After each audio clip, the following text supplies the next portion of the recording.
First of all, the offensive line has a few guys out, so you have to keep that in mind.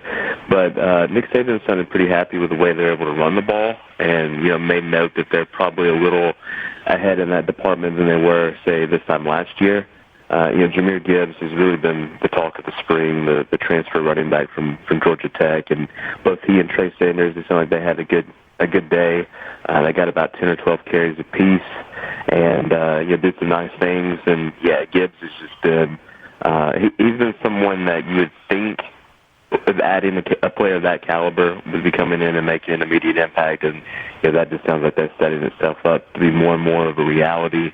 And then just the rest of the offense, he said the offense executed pretty well. I think they had some drop passes, which, coming off the national championship games, probably not what Alabama fans want to hear, but it's still early. Bryce Young and these young quarterbacks as well, they're still kind of building that rapport and chemistry with these receivers, because there's a lot of new guys. Jermaine Burton, the transfer from Georgia, has continued to play well. He had a good scrimmage.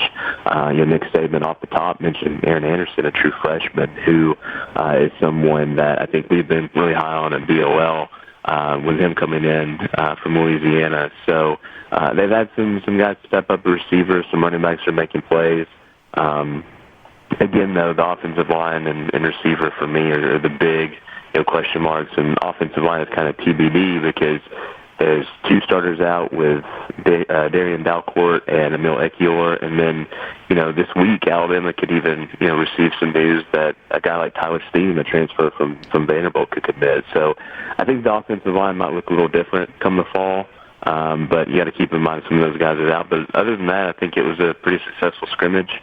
I don't think anybody got hurt, and Will Anderson was held out by design, so that gave those offensive tackles a little bit of time to work and not worry about just getting bull rushed.